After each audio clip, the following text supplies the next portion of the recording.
Hello दोस्तों, कैसे हैं आप सब। उम्मीद करते हैं अच्छे होंगे। आज इस वीडियो ब्लॉग में नफरत की ऐसी घटना के बारे में बताने जा रहे हैं जिसको सुनने के बाद आपकी आंखें खुल जाएंगी।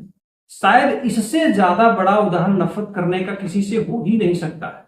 प्रेजेंट टाइम में हिंदुस्तान में सबसे दयनीय स्थिति है तो वो है हिंदुओं की। जिसके मन में जो आ रहा है, हिंदुओं की आइडियोलॉजी, हिंदुओं के गॉड, हिंदुओं की संस्कृति, हिंदुओं की सभ्यता के बारे में कुछ भी बोल के चला जा रहा है।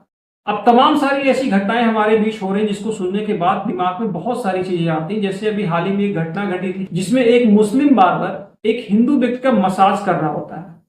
तो मसाज में क्रीम का इस्तेमाल नहीं करता है, वो थूक का इस्तेमाल करता है। आप सोचिए नफरत का क्या लेवल है कि हाथों में थूक लगाता है, उस व्यक्ति के चेहरे पर रगड़ देता है।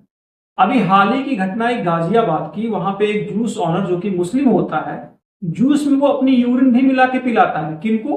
हिंदुओं को। यूरिन की वहां पे 2 बोतल भी रखी रहती है जो पकड़ी जाती है। इस तरह की बहुत सारी वीडियो आपके सामने आई होगी जहां पे मुस्लिम विक्रेता फ्रूट्स बेच रहे हैं और उसके ऊपर थूक रहे हैं या फिर उसको चाट के रख रहे हैं। ये किसके लिए रख रहे हैं और इसकी जरूरत क्या है?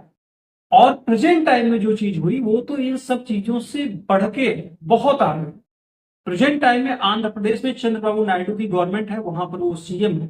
उन्होंने एक आरोप लगाया जगनमोहन रेड्डी पे कि जब वो सरकार में थे उस दौरान तिरुपति बालाजी मंदिर के प्रसाद में फिश ऑयल और जानवरों की चर्बी का इस्तेमाल किया गया। यानी कि लड्डू को बनाने के लिए घी की जगह पर फिश ऑयल और जानवर की चर्बी का इस्तेमाल किया गया। और उसके बाद इसका लैब टेस्ट कराया जाता है और लैब टेस्ट में इसकी पुष्टि हो जाती है कि इस लड्डू में चर्बी और फिश ऑयल का इस्तेमाल किया गया है। अगर जगन मोहन रेड्डी की बात करें तो वो धर्म से ईसाई हैं और वो 5 साल तक मुख्यमंत्री रहे वहां पे।